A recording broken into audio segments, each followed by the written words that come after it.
people, what's going on? We're back here again with the 114th episode of the dtalks podcast. I'm your host, Darren Rita. Feel free to connect with me at any of the links down below. Got tons of fun stuff down there. And if you're new here and you enjoy music, podcasts, or comedy, do consider subscribing because we got a whole lot of that going on around here. Now, I've got a great guest lined up to speak with you guys today. But before I can get to talking with him, I got to talk to you guys a little bit about car insurance. These days, seems as if we're able to do more and more from home. So while you're at home, why aren't you saving money on your car insurance? Your hometown agency, Kenosha Auto Insurance, is specialized for literally years in simple, hassle-free car insurance using the latest and touch-free technology to help you and your family get the best rates. So what are you waiting for? Give them a call today, 262-448-4141. That's 448-4141. The website is kenoshains.com. One last time, that's 262-448-4141. Give them a call. Tell them Rita dtalks sent you. The worst that could happen is you'll get the best rates. So it's right there on the screen or it's down below linked. So give them a call. See what they can do for you. Now, with all that out of the way, I'm pumped to introduce you guys to my guest this week. He's an art director, an actor, Twitch streamer, and all the while charismatic man and figure. So let's give a wet dtalks welcome to my man, Hunter Little. He's here in the building. How are you, man? I am absolutely fantastic. How are you? I'm living. I'm breathing. I guess I'm surviving, as they would say. But I'm thankful that you're here, man. I know you've got stuff going on. I know you said right before we went live you're helping other people with their streams, and I know you're thinking about getting back into Twitch. We're gonna get into all that today. But man, I just first off want to say thank you for making the time to be here today. Thank you so much for having me, dude. By the way, you are so good at that intro stuff. I don't know how you are able to memorize all that perfectly every time, dude. It impresses me. I thank you. I mean, I do sometimes I trip up. I've got the notes here in case I do trip up, but you know, we try. We've been doing it for a while, so we try. 114 episodes? Yeah, it's been a minute. Dude, that is amazing, man. It's a lot of fun. It's crazy when thinking about back when I started. We've got a guy coming on this month, not next week, but the week after. He was on episode 2 and he hasn't been on since. So, and he's from Janesville as well. So I'm excited to get to chat with him again. But we're here to talk about you. We're here to talk with you today. So, you know, I introduced you as an art director of sorts. Is that a fair assessment? That's what I saw. That's what you kind of had on your website. And I know you dabble in that sort of field. Would you consider yourself an art director? Yeah, I think so. I think people who say that they're an aspiring blank, you're not an aspiring blank. You are what you want to be. I feel like I could say, yeah, I'm an aspiring art director. I've done projects, you know, I've worked kind of in the field, and I feel like saying aspiring really undercredits yourself. You know, so I might not be a professional art director, but gosh dang it, I'm an art director. I like that. Not selling yourself short. Now, what is an art director for those that are naive? What does that mean? It sounds a very vague title. Right. So it sounds very vague because it is very vague. So there's different levels. You know, you could be a junior art director or a senior art director. The main kind of concept, though, is that you're thinking of different campaigns to work with different companies to make advertisements. You could be the one that designs the actual advertisement. You'd be the copywriter that writes all of the legal mumbo jumbo. I like to really focus mostly on the art aspect. So designing the posters, designing the videos or help editing with the videos, and just helping out with the aspect that people will physically see and not so much the reading part of it. Gotcha. That makes sense. What kind of, I mean, it's a very cool field. First of all, it's something that, you know, I don't, as someone who considers himself fairly creative, and I know we went to school for similar things, I wouldn't have thought to necessarily go with the strictly like an art director title or something like that. And I think that's really interesting. What sort of drew you to that? Like, what made you want to do or consider doing more of like the visual side of, I guess, marketing and presentation of products or companies, whatever it is? Yeah. So I'm going to give you the long story just because I can. So Perfect. I started out as a computer science major over at Whitewater. And then I realized that math is hard. And I took calculus and I failed calculus. And I thought, this isn't for me. I still love it, but this isn't for me. So then I went over to URock to help kind of figure myself out a little bit more. Came back, I started into journalism, and then I went to photographic journalism. Knew I kind of had a little bit of a passion for photography, but that still wasn't right for me. So then I switched over to advertising communications. And my professor said that I should be a copywriter because I have no formal training in art, or I'm not minoring in arts. And I found that to be a challenge. I thought that she was challenging my skills as a human. So my my pride took over, and I was like, you know what? No, I want to be an art director. So I just stuck to it. I had no prior experience. I hadn't taken an art class since like fourth grade in elementary school. Wow. Okay. It's something I just really was passionate about proving people wrong. So is it like when you in your mind then like what did when you're getting this challenge from this professor and you're considering maybe accepting said challenge and going through with it, what are you in your mind like what is it that you think that at the end of the road that you would be doing in that moment when you're being challenged? Is it like you think like, okay, I'm going to start needing to learn Photoshop. I'm going to start having to figure out how I'm going to like I'm going to need to take some graphic design courses, or maybe I need to actually work on my physical drawing. Like what is it that you kind of thought it was, and then maybe what did it turn out to be? Right. So what I thought it was going to be is going to be like sitting in the art studio, painting fruit for 10 hours a day, 7 days a week. Yeah. And I thought to myself, okay, this is going to be a challenge. And I looked around the classroom and I thought, okay, who's the best person here that I can ask for advice and kind of have them take me like under their wings. Mm. And I kind of just started replicating what their day-to-day kind of looked like. If they practiced on logo design for a few hours a day, I would also practice on logo design. If they would spend their time working with video editing, I would spend time practice video editing. And what that ended up being is just a way to just connect with people. Yeah. I think that this kind of field is the best way to meet such like-minded people. I mean, if you enjoy art of all sorts, not just painting, not just photography, but every aspect, advertising is the way to go. Because you also get to work with that. You also get to work with technology because you have to understand all the different ins and outs. I know we were talking earlier about the massive amount of equipment that we have to work all this stuff. Yeah. And that's can be a hassle sometimes. You also have to kind of figure out coding. And that's where my original major, computer science, really came in to help pursue this like end field of where I'm at right now. Yeah, you sort of understand it from a different perspective as well. Kind of cool. Right. So it's a lot of just taking everything in. Not so much. Practice is extremely important. Practice as much as you can, in life, but taking a step back, looking around you, and just watching and taking that in. I think that's the most important part of where we're heading towards right now in this field.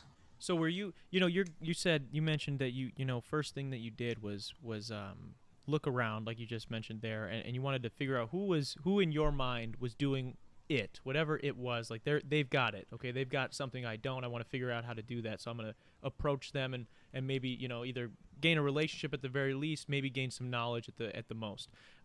Were people receptive of that? Because I think a lot of people are very nervous to do things like that in whatever field that they're in, and that's something that I feel like you should take that chance. But I'm curious what your experience was like. I was so nervous to make that first move. I think everyone is a little bit nervous when you have to admit that you're not good at something and taking that step to try to improve.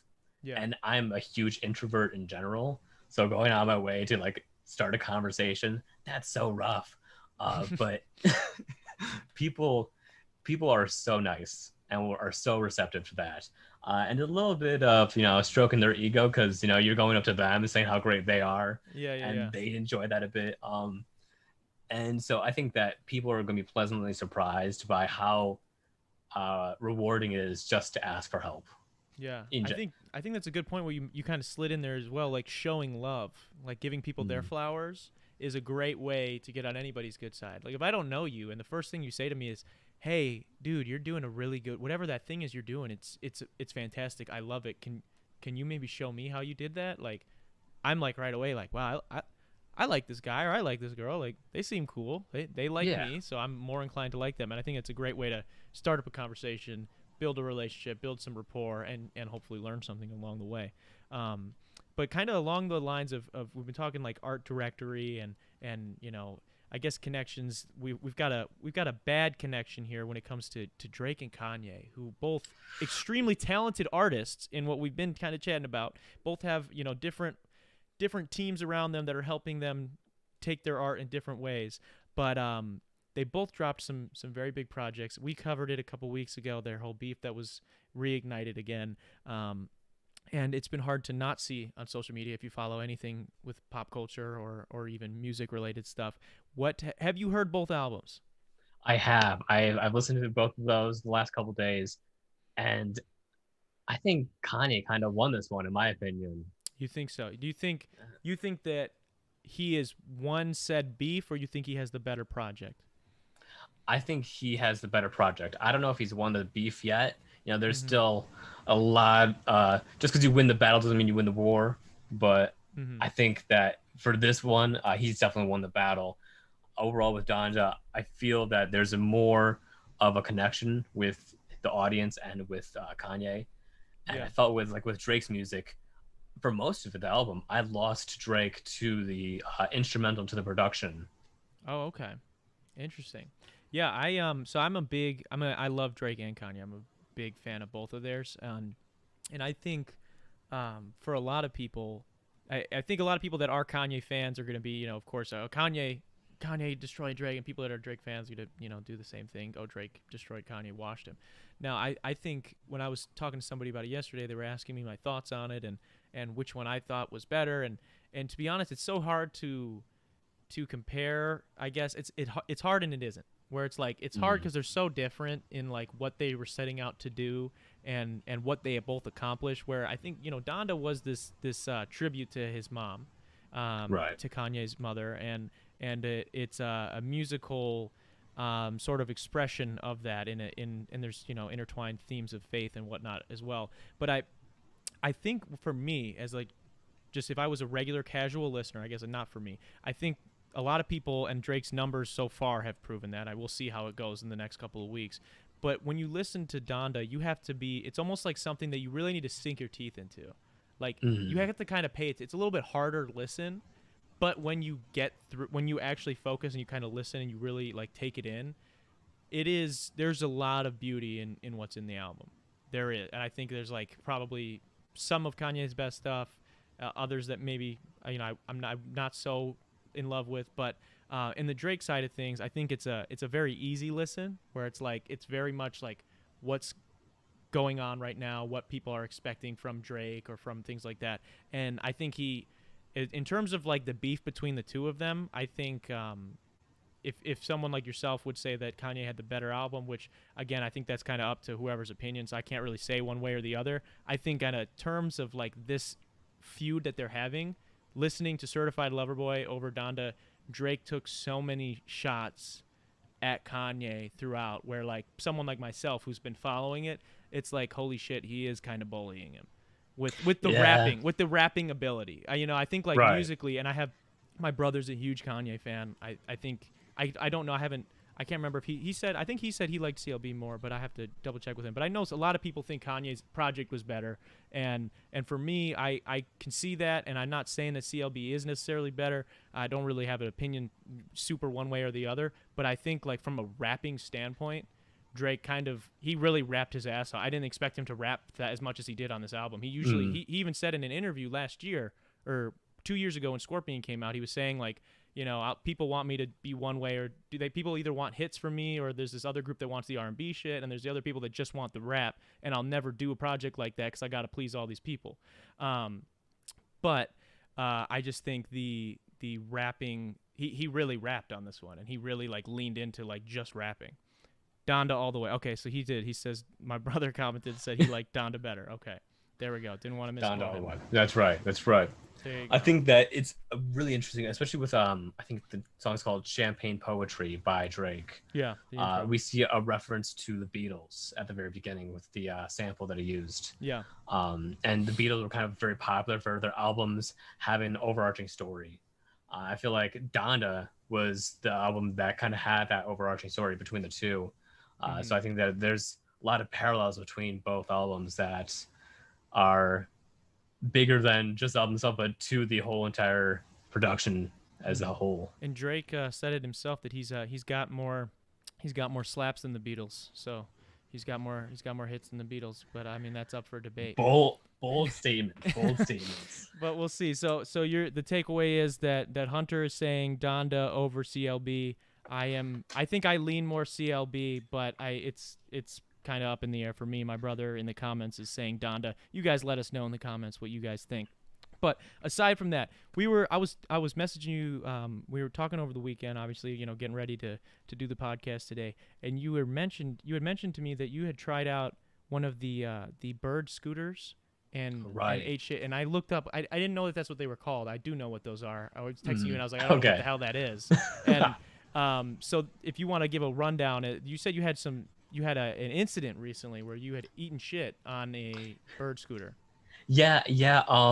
So bird scooters are very popular in the more popular cities in California. They're all over the place. I don't know if they're in Madison quite yet, but I think they're Whitewater. In Milwaukee. They're in Milwaukee too, yeah. Whitewater just got them a couple weeks ago.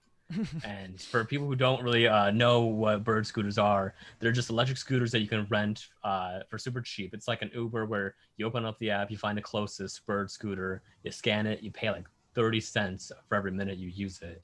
Super cheap. They're super fast too. You can easily go like 20 miles an hour on that, and you just cruise.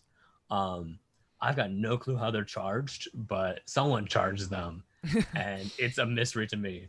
Yeah. So my freshman year at Whitewater, I started a fraternity, and Phi Delta Theta over at Whitewater. How does that work? Starting a fraternity? Yeah, or maybe we could get to that after. You give me the bird scooter. I'm going to ask you about that because I'm curious about that. So me and my fraternity brothers, we had a little bit of a cookout. I went to a friend's house afterwards to go darty, some day party, some drinking. I drank about a bottle of Jaeger, was feeling pretty good. And then someone said, let's go to the bars, Hunter. So I said, bet. So we all started renting out some bird scooters and we're cruising. Fun fact, I didn't learn how to ride a bike until I was like a senior in high school. Oh, okay. Anything with wheels, just game over for me. Yeah. So I was a little nervous, a little shaky. I was also very intoxicated. So we're cruising and I see that they're way ahead of me. So I got to catch up. So I pressed the little rev button. I start going faster. And Whitewater, they don't like roads. So they don't fix the roads at all. That's great. So I'm cruising and there's a sidewalk bump and I hit it at full speed and I fly over the handles. And halfway through I go, I got to figure out how to land because I'm in the sky right now. Oh God. And I like turn my body so I don't hit the sidewalk. I land face first into dirt. Well, at least you hit the dirt and not the pavement. Yeah, I made sure the pavement was not going to be the end of me there. How fast do those get up to? Like 20 miles an hour. I think I was only going like 10 miles an hour, luckily, but they were cruising. You're lucky you didn't get a DUI for everyone has said that to me. Yeah.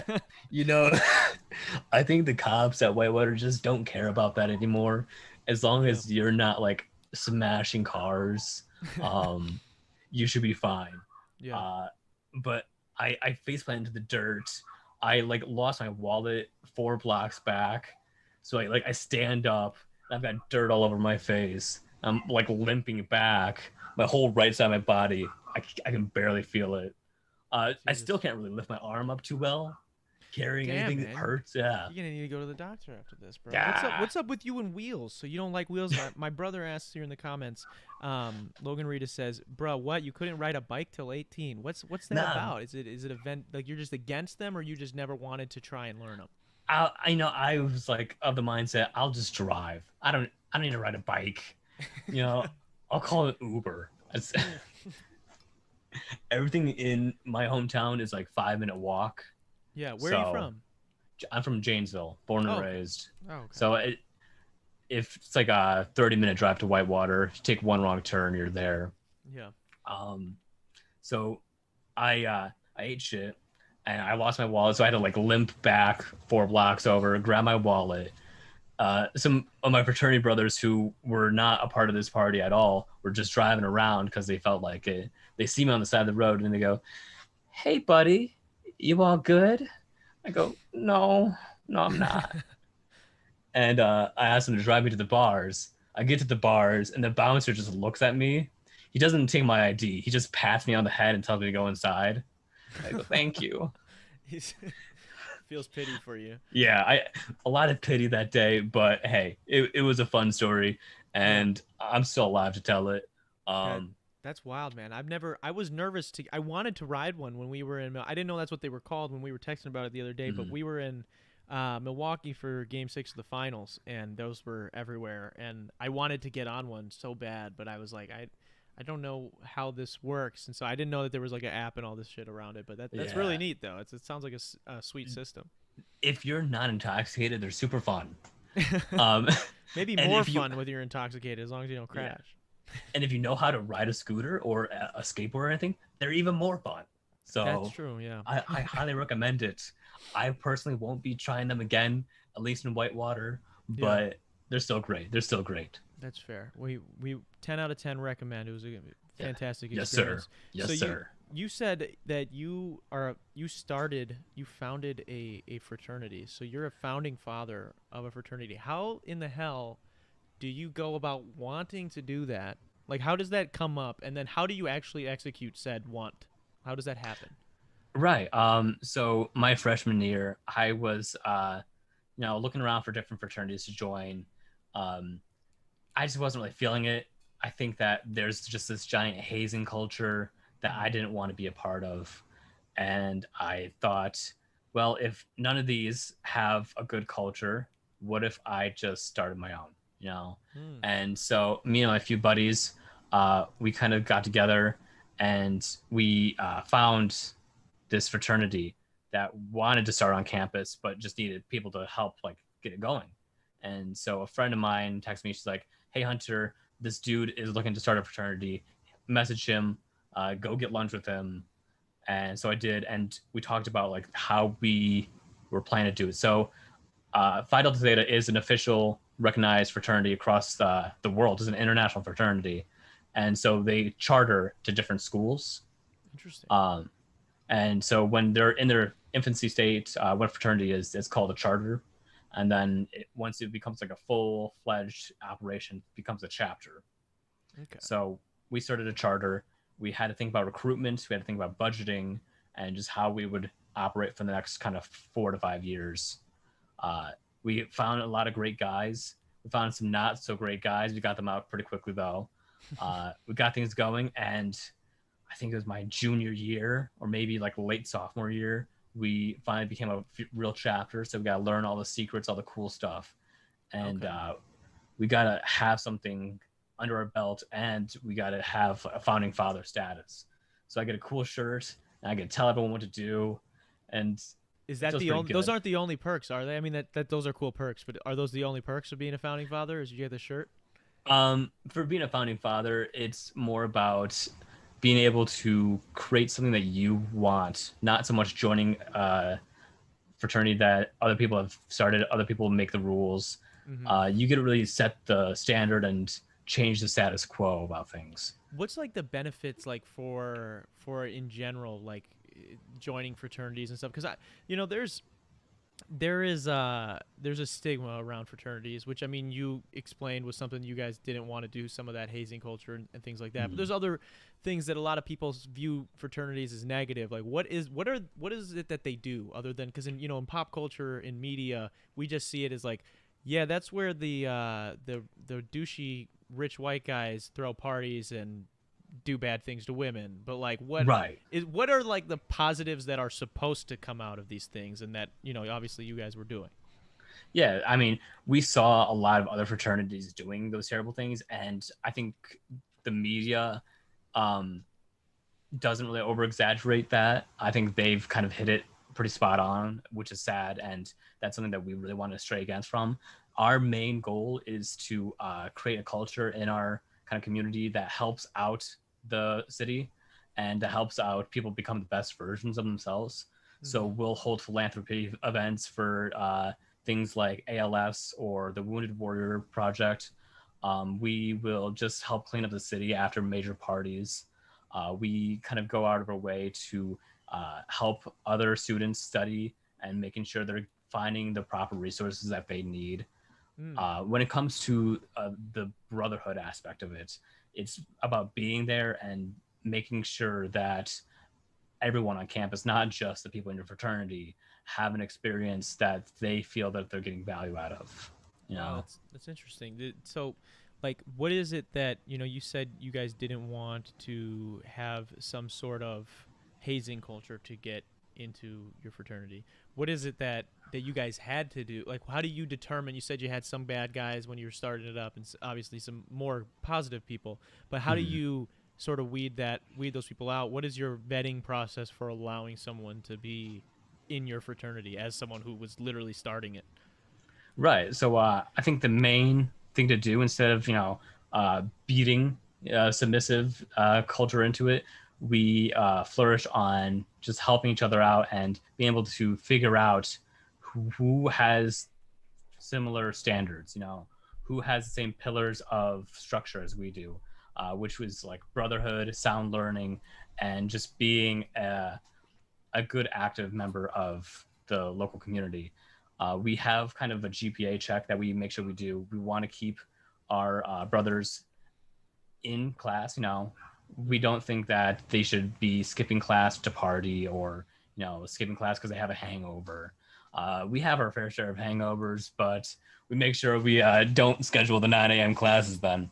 Mm, Um, it's good but thinking. I think overall, it's just an ideology of getting to know people and knowing who your brothers really are, making sure that you have a strong enough relationship with them to call them a brother. We That's don't a good just way to look at accept it. people like that. Yeah. So how do you like you mentioned that earlier that you did have a couple people that obviously didn't make that cut. Do you have any stories of somebody that like you have anything that like stuck out that was like, yeah, this was a no, we needed to get so and so out of here, or is it just sort of like a vague character? It was like, oh, they don't really vibe with what we're trying to do here. I mean, most of the time it's just a bad vibe. There's people who have been like trying to reinforce the party culture back into our fraternity. People who might be more suited for a different fraternity. People who are just not the prime example of what we wanted to see. Um, I think that there's been no one that's been like real detrimental. We haven't really been around long enough to have any fun, crazy stories like that, luckily. Mm-hmm. But overall, I think that the main times when we've just questioned people's integrity is when they were doing it for the fact that they wanted to be a founding father and have that power, and not for the fact that they wanted to help others. Okay. But what kind of power do you have now that you're out of college, though, now that you've finished school? Do you still Uh, have any tie to it, or how does that work? Now, so since I helped start it, we have these things called bond numbers, and it goes by order of who joined when. Mm-hmm. So I have an extremely low bond number because I helped start it. So whenever there's a time when we're like throwing a little shindig and I don't want to clean up anything, or if I just want someone to go grab me a hot dog, I'll say bond, and that shows them that I have authority over them. I've got some, years on my belt, and they'll do kind of what I want. We Interesting. don't really to enforce too badly. If they don't really want to do it, we don't make them do it. But it's just a fun way to kind of keep the culture alive. So, would you consider fraternities, maybe not specifically yours, or maybe you can speak on it as well? Uh, uh, are they considered culty? I feel like some people have this perspective of them as being somewhat cult-like. Yeah, I can't really go into too many specifics just because of some secrets that we have, but I can talk about a different fraternity. So this other fraternity, this was one of the reasons why I wanted to start my own, is because there was a guy that lived across the hall from me, and he walked up to me one day. He said, "Hunter, I'm gonna go get initiated into my fraternity. Um, if I call you at all, just take me to the hospital. Don't ask any questions. Just don't ask me what I'm doing." He What? had a he had a plunger, a condom, and a Twinkie. Okay. He calls me at 3 a.m. he's got a giant part of his leg just missing. His leg? Yeah, like a part of his calf. His actual. Oh my God. And he's What like, the I just need to go to the hospital. It's like, okay, I won't ask questions. So Jesus Christ. that's a little bit where it gets a little culty. You were party to a cult crime right there. That is Yeah. insane. That is insane. That's So nuts, dude. What the fuck? yeah, it was kind of creepy. And that was one of the reasons I was like, yeah, I'm not going to join any of these fraternities. But we kind of all have our secret handshakes and our secret calls. We have specific ways of sending each other messages in public that other people can't see. You guys don't sacrifice any animals, do you? Depends on what you classify as an animal. Oh my God. I'm joking. Oh I'm my joking. God. Nah. God damn. That's funny, dude. That's what, dude. Yeah, it's like you said. I mean, it's interesting that you say that a lot of what is depicted of fraternities in general, not saying your guys's, but in general, is somewhat accurate, or is more so nail on the coffin, or had however the saying goes. Yeah. So I think that's interesting, and I know a lot of people get nervous around it. I know I've never really had, because I went to a smaller school within URock, and then when I transferred, I was mostly online, so I didn't really come into contact with any fraternities like ever. I think, yeah, no, actually, I never did. I went up to Whitewater to like hang out with people one weekend, and there wasn't even anything like that going on. So I never ran into them. So I've kind of I'm only knowing what I've seen through media, movies, and TV and stuff like that. So, Yeah, I think that there is a lot of those people, those characters that are represented, and it's not the greatest. And I wish that there was more reinforcement to kind of prevent that from happening. But things can change if you want them to change. Don't just fall into the status quo. Make the status your isn't own quo. fraternity. That's what you That's need to right. do. Everybody right. needs to start. Don't start your own. Fucking embarrassing, dude. Huh?